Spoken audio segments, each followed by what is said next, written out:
Well, very good day to y'all. Back again with another episode. I don't know if y'all are getting tired of these Yamaha builds, but that's what I got. This bike's in really nice condition. However, it's locked up. Sorry, that's the ghost. We're haunted around here. Yamahas are very good bikes, absolutely. Most of the time, these failures are due to maintenance issues, as is on all bikes, but a little bit more on Yamahas.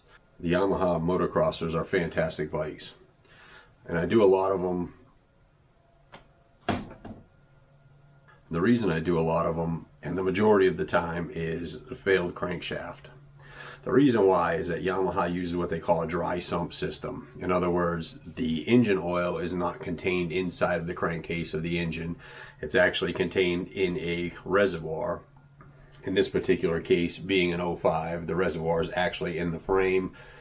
06 and up, they actually have an aluminum reservoir tank between the frame rails in the front. And that holds the majority of the oil. The engine takes what it needs and puts the rest back into the reservoir. So low oil levels on these can definitely cause crankshaft damage.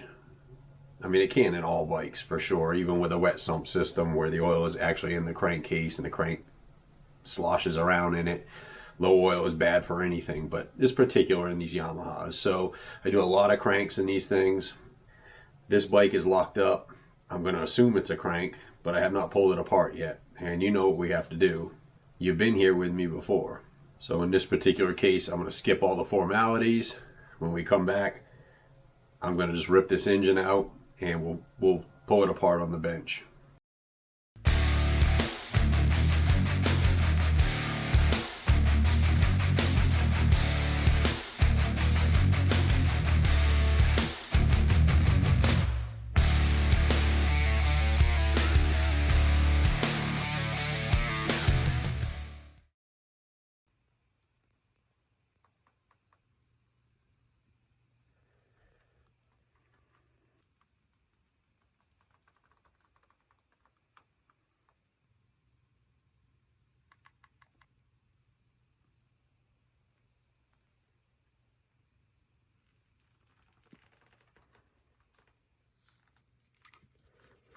Before we get started, let's take a look at the oil level.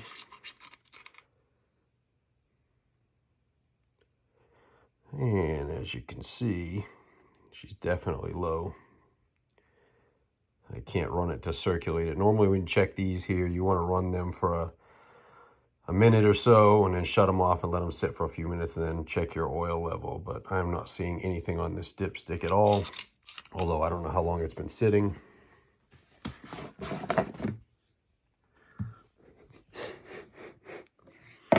Gas doesn't smell bad.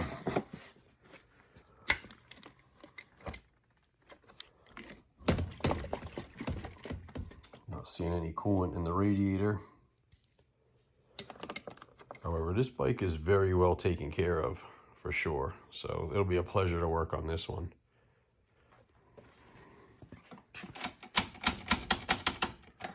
She's definitely locked up, and I'm going to go ahead and just pull this engine right out and get it up on the bench, and we're going to go completely through it as we do.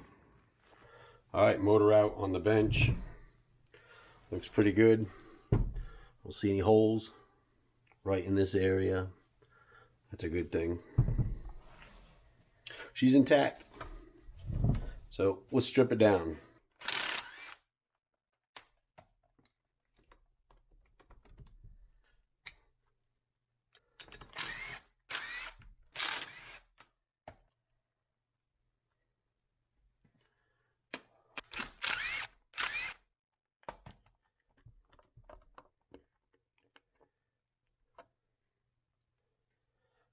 Now we're certainly not going to be able to get this engine on top dead center, seeing as it's locked up. So we will take the valve train apart as is.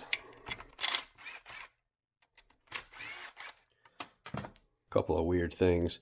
The bolts that are holding in this tensioner are wrong, which is not uncommon when you do what I do. This says up on it and it's clearly not up. Not going to make that much of a difference. But just noted, also the adjuster screw in the back is missing. Leads me to believe that potentially somebody has taken this apart.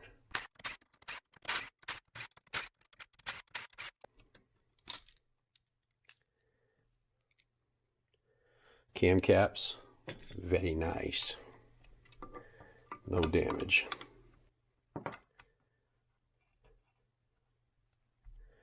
Well, we definitely got an issue here. Tappets are way up high, so I don't know if something came apart in his head, potentially.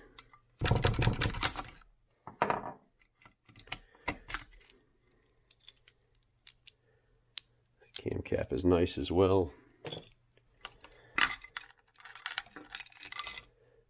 Camshaft is in good shape.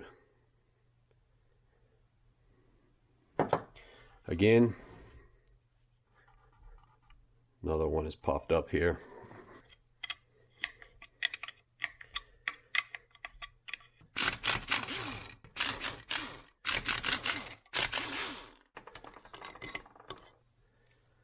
Well, here's the scary moment of truth.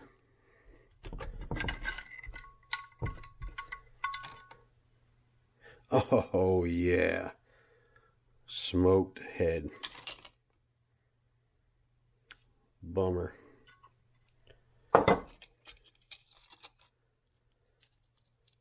So somebody's definitely taking this apart, and the reason I say that is there's no remnants in here whatsoever of valves, which it would not be the case. This thing would be a mess.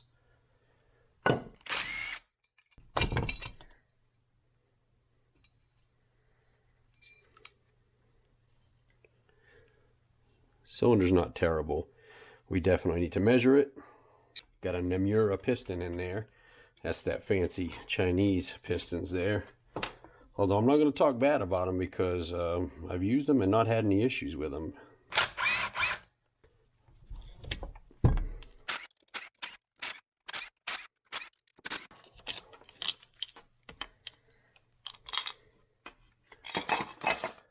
Well, color me shocked. We do not have a smoked bottom end on this thing. I'm going to go ahead and pull the timing chain out so I can rotate this around, make sure there's no chunks or anything in this bottom end. Although I'm feeling like I should take it apart just to make sure that nothing's down in there.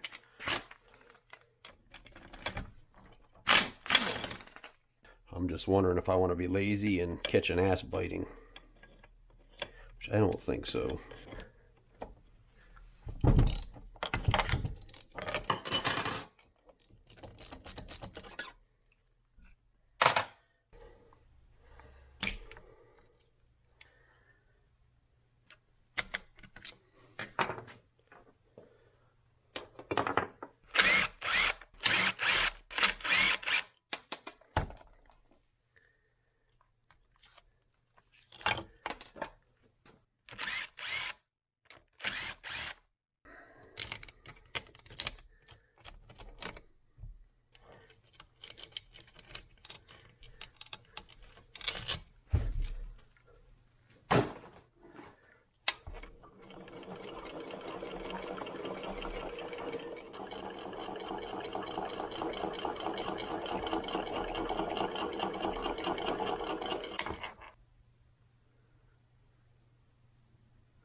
Actually not seeing a lot of metal, or any metal to be honest with you, coming out of this thing. Let me run her through the gears.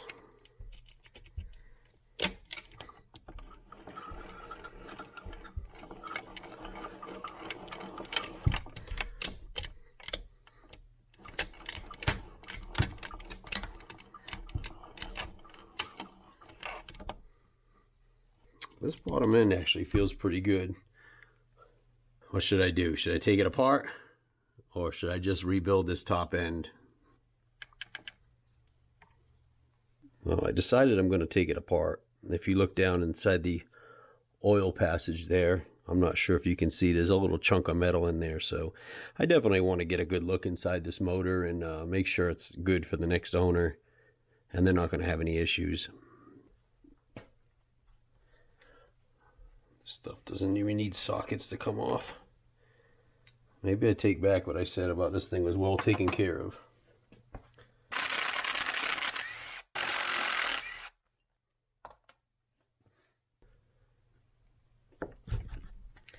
It never come out.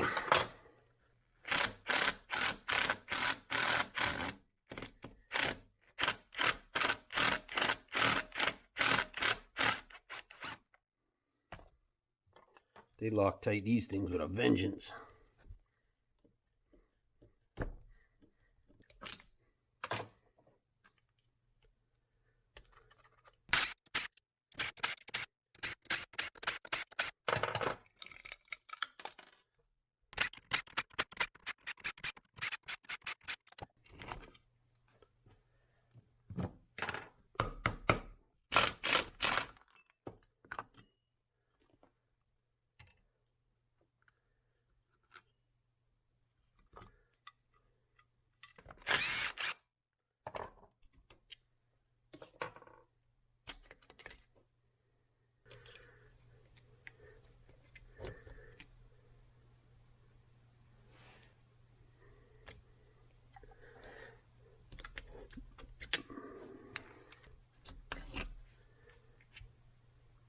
I'm gonna pull the oil pump out.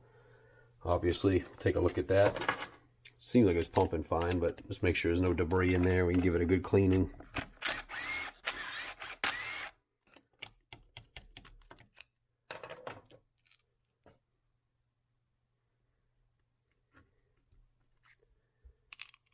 Doesn't look bad at all.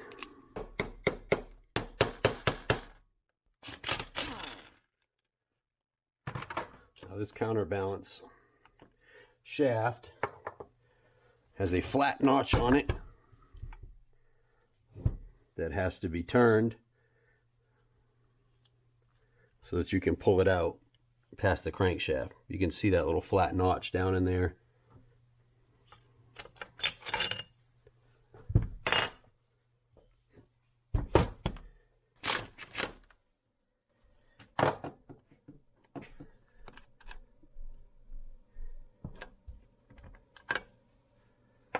We want to make sure we dig out our ball and our shaft for our clutch actuation arm. Of course, I don't reach down there, so I'll turn it over. And there's your ball. There's your arm. Now at this point, we're pretty much stripped down enough to split these cases.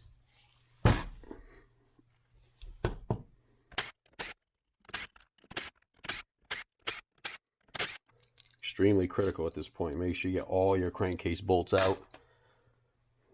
Once you start trying to press this thing apart, if there's any bolts still holding, you're going to crack your cases. Now what we're going to do is use our crankcase separator tool. This is our best chance of not damaging the cases or the crankshaft. I see a lot of guys just beat on these threads with a hammer. Never works. This tool bolts to the crankcase. Center rod pushes on your crankshaft in an even fashion, which will separate your cases without doing any damage. As we tighten this, it's going to push on our crankshaft, push it through that bearing, and you're going to see your cases opening up. You have to tap on your counter shaft very lightly. We don't want to damage the threads. But this will generally, there's an O-ring on this counter shaft and it will hang up in this little sleeve. So just a little tap.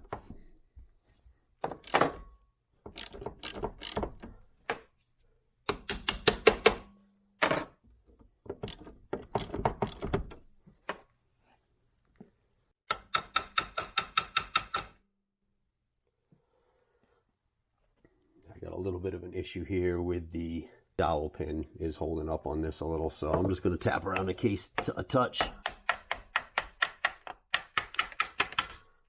Get her to release.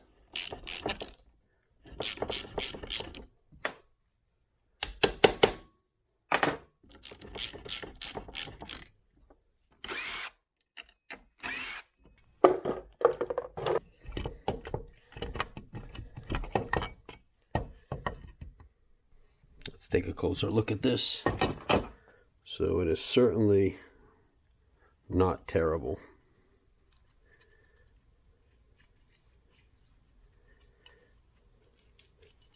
One of our transmission bearings is tight, and it's almost always this bearing on these. I'm going to have to order a bunch of them, just keep them in stock. That's very common.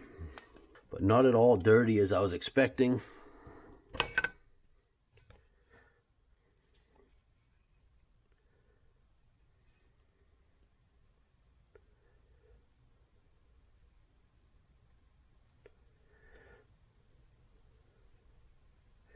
I'm going to take some measurements on this connecting rod. It almost looks to me like it's twisted, but it might just be an optical illusion. It definitely looks like it's twisted in this direction. But I'll measure it all up, make sure that's good. Teeth that drive the cam chain are in really good shape. These will become saw teeth after a while if you don't replace your chain, and they just get worn really bad. That one looks good. This side of the case looks good as well. In fact, there's like nothing in the screen. So it's good. This will be a quick cleanup, put it back together. Last but not least, I want to take some measurements on my piston and my cylinder to see if I can reuse them. On our piston, we're going to take our measurement about 15 millimeters from the bottom along the skirts. And I've got 3.030 approximately. And our piston size between 3.297 to 3.0303. We're at 3.030. Close. It's actually just a tick under that. So the piston is in spec and will be reused. We are going to check these rings if our cylinder is good to make sure the rings are good. Let's see if we can reuse those as well. Now at our cylinder measurement, it's going to be imperative that we take this measurement in this direction and this direction in multiple spots, just to check to see if there's any taper or out of round. So this thing should drag about the same all the way around.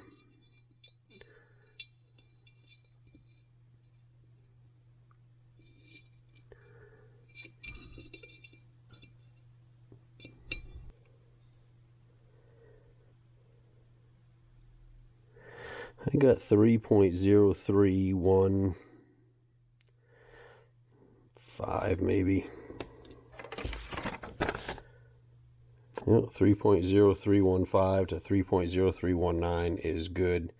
We don't have any taper or out around, so we're going to just rehone this cylinder to get our crosshatch back. And we're going to check our ring end gap clearances.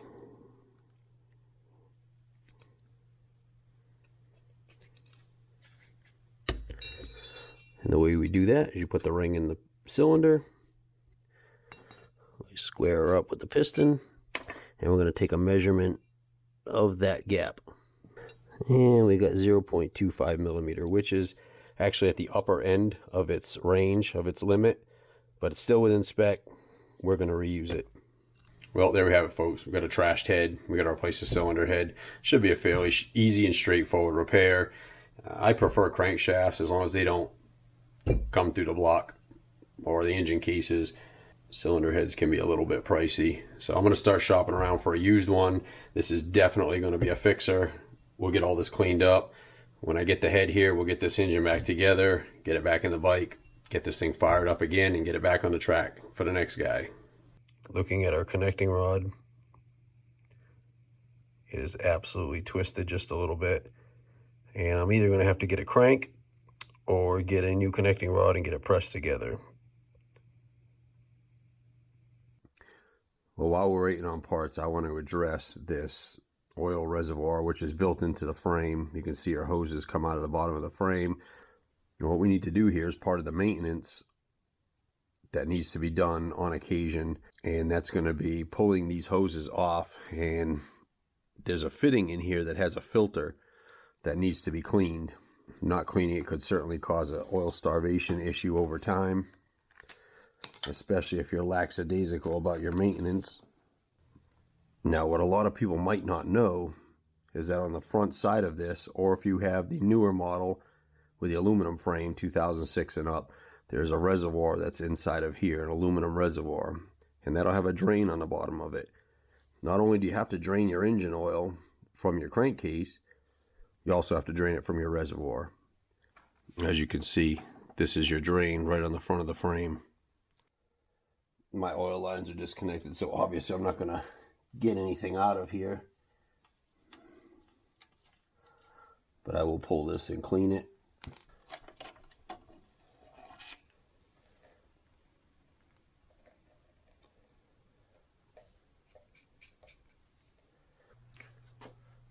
I ended up getting a rebuilt crankshaft, hot rods, got a used cylinder head. It's in good shape. I'll pull this apart, check all the valves and everything, make sure nothing's bent, and replace the valve seals. So this one will be fresh and good to go. Rear brakes, engine seal kit, gasket kit, air fill tray.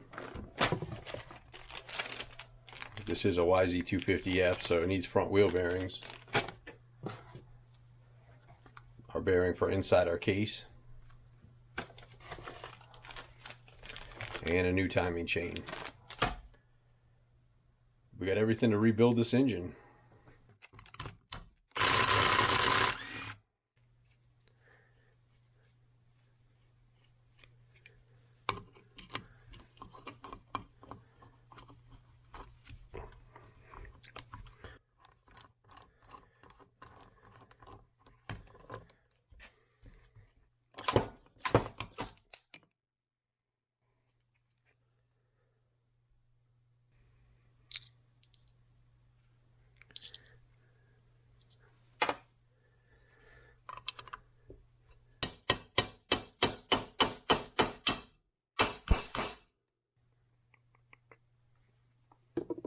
Don't get any of that Loctite inside of your bearing. It'll lock your bearing up even though it's full of grease.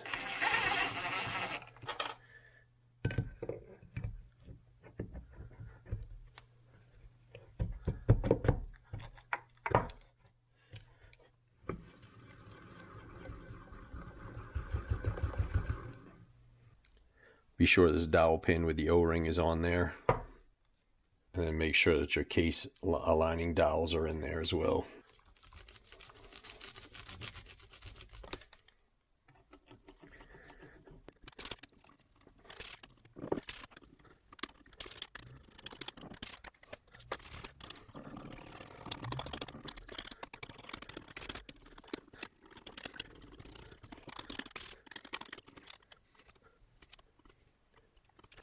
I can't get this dowel pin out. It's stuck in there pretty good, and to be honest with you, it's not super critical, so I'm just going to finger this stuff on over here. Another spot that this is going to need it is right on this little land right here.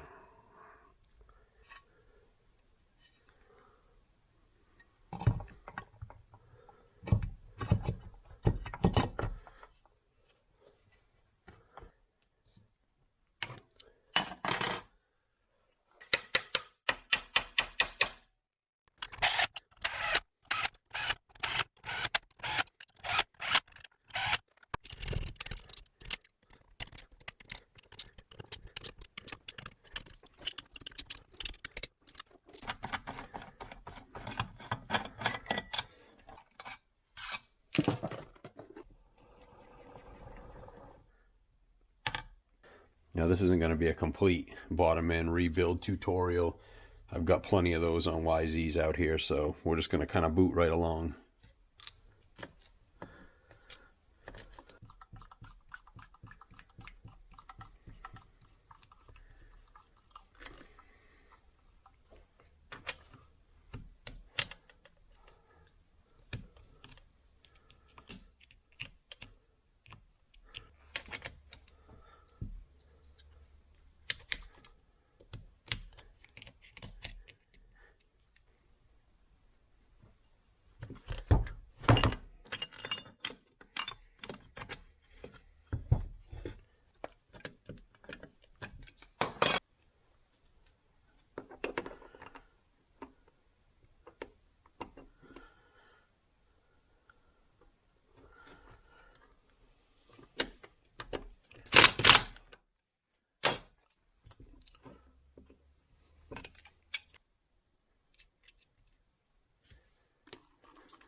One thing we want to do is run it through all of our gears to make sure the transmission is shifting properly. The inside of these cases, sometimes the way the slide pins on the shift forks are made into the case, if they ever get jammed or worn, they can actually damage the case and then cause shifting issues. So now's the time to check it.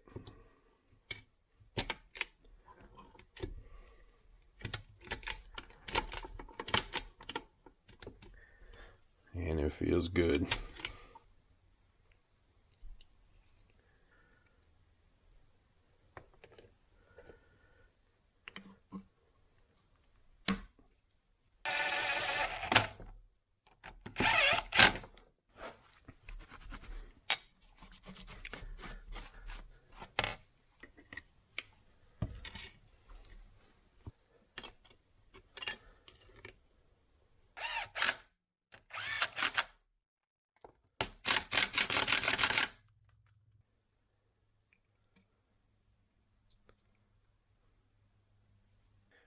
All right, done with our bottom end for the most part. We're going to move over to our top end.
Well, I ended up picking up a used cylinder head off the auction website. It is off of a 2007, so it's going to be a little bit different than ours. Not a big deal. Main difference we're going to have is going to be where the intake manifold boot holder goes. These are clamp-on style on our 05. On the 07, they use a bolt-on. So I just had to pick up a used manifold as well. Also, the front water pipe is different, but it's swappable. The only issue, and I'm glad I took the cylinder head apart, is somebody had put one of the valve, somebody replaced the valve guides, or at least one of the valve guides in the center intake, and they had it upside down for whatever reason. So they just had stuck the valve seal just on top of it, and there's no way to clamp it on. So I popped this one out, put a new one in on that middle cylinder. And then looking at the valves, I mean, that stem is just destroyed on this valve. I'm not sure it's bent, and the valve face where it meets the seat is done. So I got a set of 3 new valves. Now with these Yamahas, something to keep in mind is that the intake valves are not all the same. Okay, the 2 outer edge ones are longer, so they're actually going to be different. If you put them together incorrectly, or you put them in the wrong spot, you're going to have an issue with shimming. You just won't be able to shim it. Something's going to look way off, even though it's just very minutely larger. So now what I want to do with these new valves is I just want to get them in the head and check their fitment with the seat to make sure that they're seating properly. So the way I'm going to do this is I'm going to put some of this high spot blue on the valve seats themselves. I prefer a layout fluid, but unfortunately I'm out of it right now. But this stuff's an absolute mess. Now the procedure I'm trying to do is just drop these in to the cylinder without rotating them and tap them on the seat themselves, and that should show me if there's any gaps where the seat is not meeting on the valve.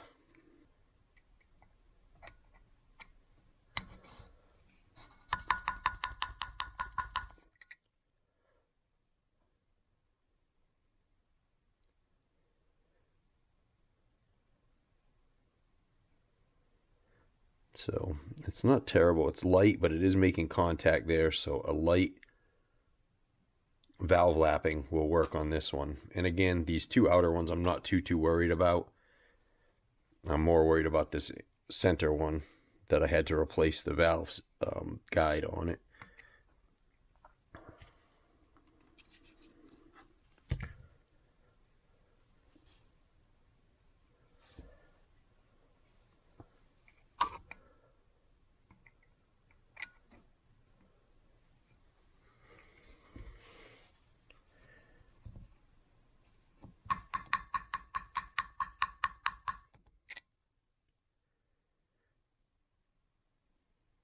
Again, it's pretty good all the way around.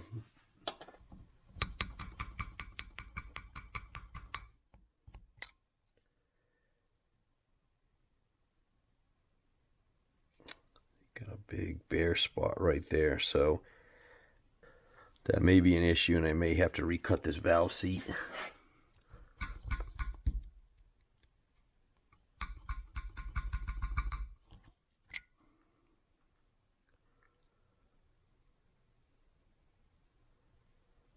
I guess it's making contact all the way around. It's just a little light.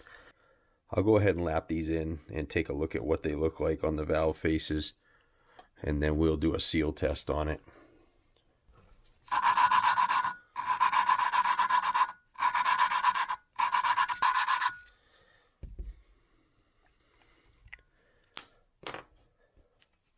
It's got a faint gray line, but it is making good contact all the way around. Let me lap the other two in. All right, got our valves installed, springs installed, and our spark plug in here. What we're going to do is I'm going to flood this area, and you can use water.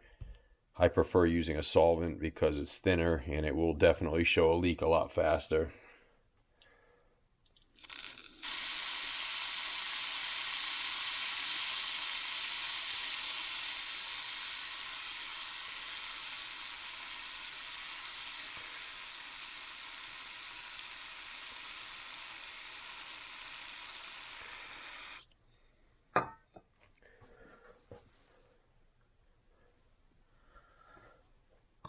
What we're looking for to see if we can see any of this solvent running down past the valves. Check it on your intake and your exhaust side. Chances are if you have a leak now, you'll definitely have a leak when you put this engine together. Last thing I want to do is put a little bit of air in this and see if I see any bubbles.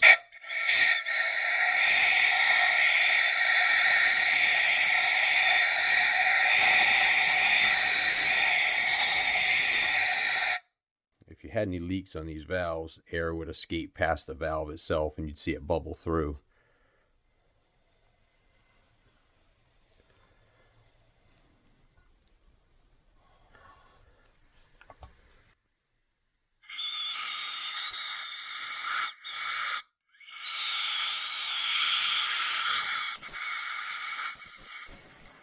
So there's a perfect example of what I'm talking about. So this exhaust valve here is not seating properly. It's enough to where it's not allowing the fluid through, but not quite enough when I put air on it. So I'll pull this valve back apart and just check the seat real quick, make sure all that's good.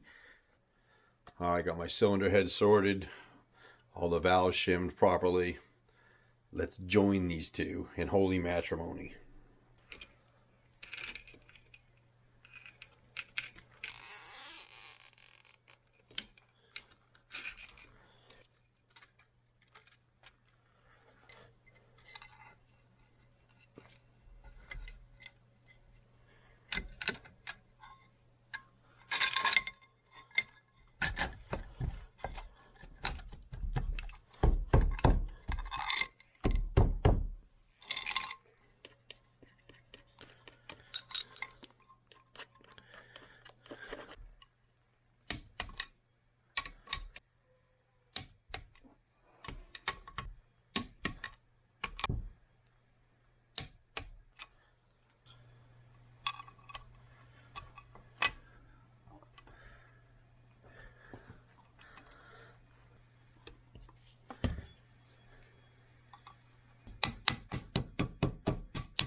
some coolant, got some oil, get some fresh non-ethanol in here.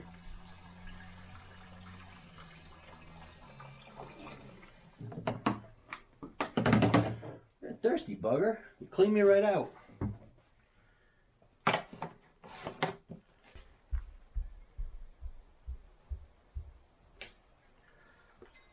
This carburetor was absolutely a mess. Somebody had been in there as well. They took everything apart and just kind of left it in there just hanging around. So went through it, not sure how it's going to react or even if it's going to be viable, but we'll see.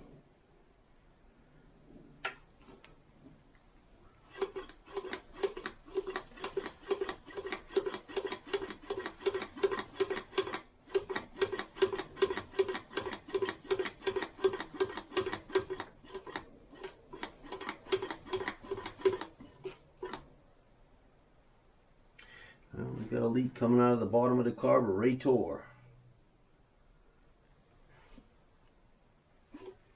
And I'm not getting, oh, there we go, just starting to get a squirt here. Let's just see if this thing will make any noise.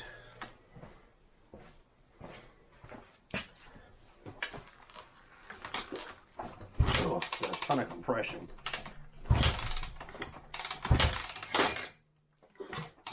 Happen.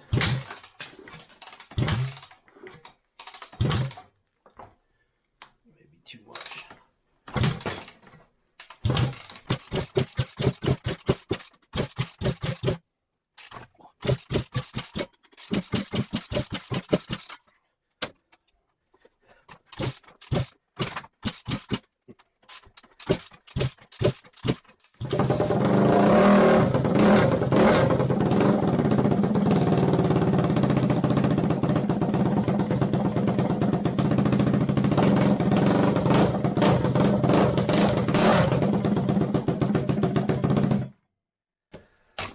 As always, took a bunch of kicks to get it going, but it's going. I don't want to run it too long because now I got to check my oil.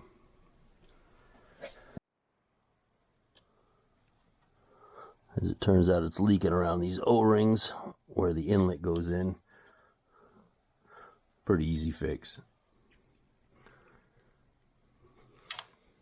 Yeah, these things were done.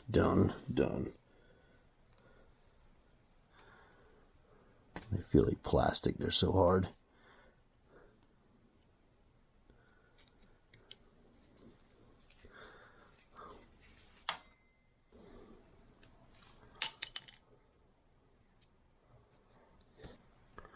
Put a little bit of dielectric grease on it.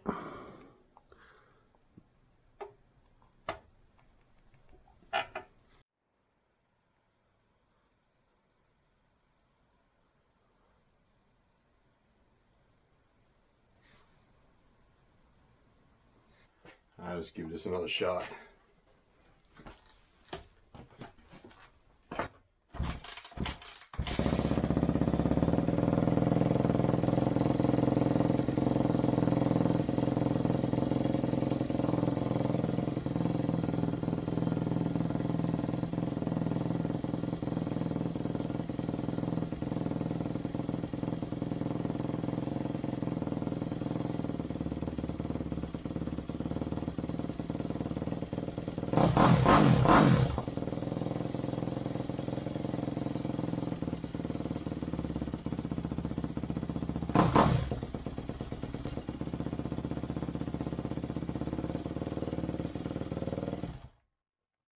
Well, there it is, another successful build in the books. I'm really happy how this one came out. In fact, it runs spectacular. These YZ250Fs have a ton of power.